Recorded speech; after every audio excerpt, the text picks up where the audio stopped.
Governor, we welcome you.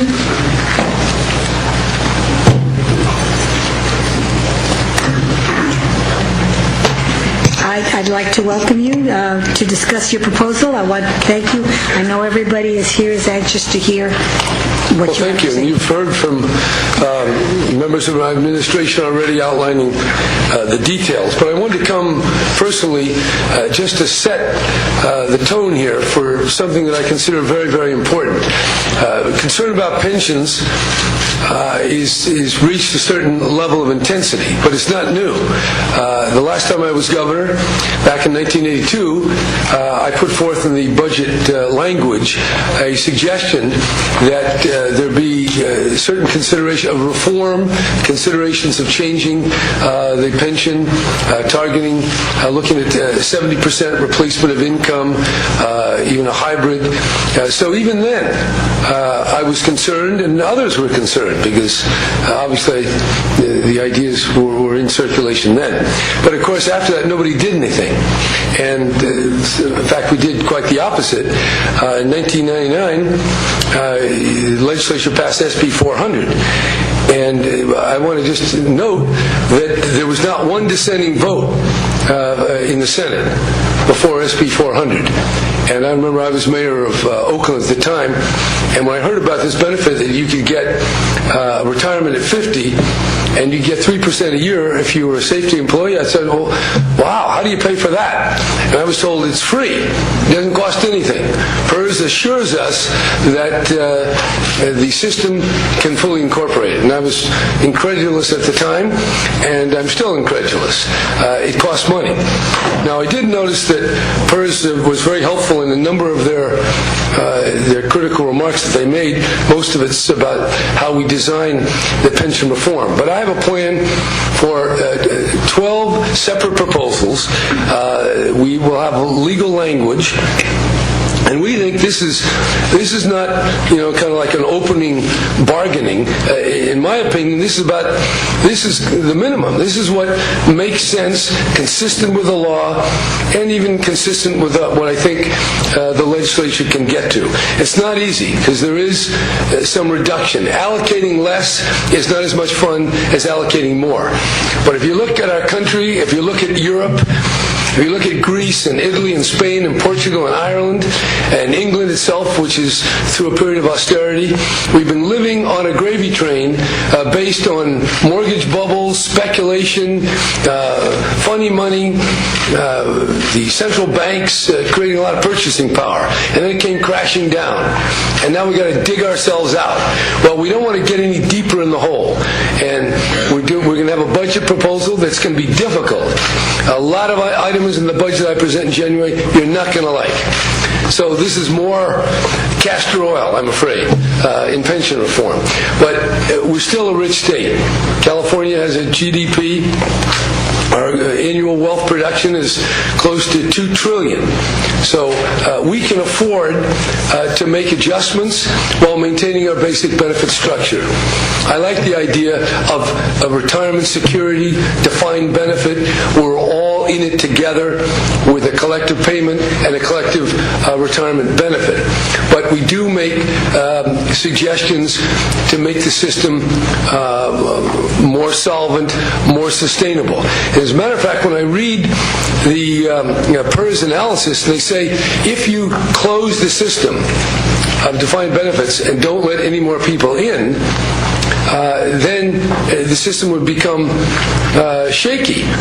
Well, that tells you you've got a Ponzi scheme, because if you have to keep bringing in new members, then the current system itself is not in a sustainable position.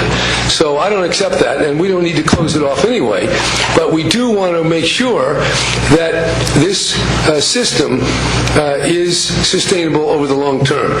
And the key variable here is the vested rights. And I don't like these kind of irrevocable commitments. I waited a long time before getting married, to 67. And you still have divorce. There's no divorce with a defined benefit pension plan. From day one, you have an indissoluble commitment from the taxpayers to take care of yourself until you're dead. That's quite a commitment. And because it's quite a commitment, we have to hedge it and frame it and contain it in a way that doesn't then squeeze out all the other programs, particularly at the local level, where police and fire. Here at the state level, we're cutting Medi-Cal, we're cutting schools, and we've cut back on the university. And how much do we pay, for retirement, and how much do we pay for current living? And there is an intergenerational issue here. And I can say, speaking for the old geezers, that we should be given our due, but not overdue. And we have to live within balance. Everything's proportionality. And so we've got to balance what we need to the present, to the kids, to the schools, to the environment, to infrastructure, and what do we need in terms of making sure older people who worked in public service have a solid retirement. And I think my plan to raise the age for new employees, to provide a hybrid, part defined contribution, part benefit, to make the contributions 50-50, I think this is eminently reasonable. And when you think about it, if we're talking about a new employee, he's starting in 2012, and we're talking 30 years later, that's a long time. My horizon, it's getting shorter and shorter here, so I want to make sure everything in the short term makes a lot of sense. And I didn't come up here just to engage in rhetoric. I want to make something really happen.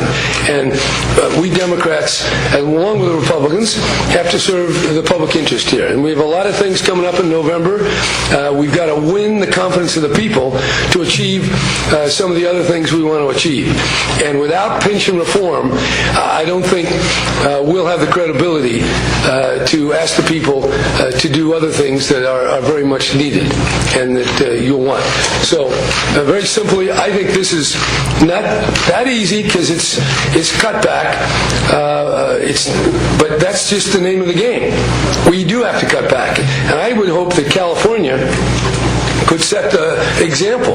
Back in Washington, they can't agree on much, and they keep borrowing. They're borrowing almost 50% of what they're spending, and they can't deal with entitlements. So why don't we show that Republicans and Democrats can actually agree on something? And that means everybody's got to give a little. We have the folks who want to raise everybody's taxes, and then we have the folks who want to cut everybody's benefit.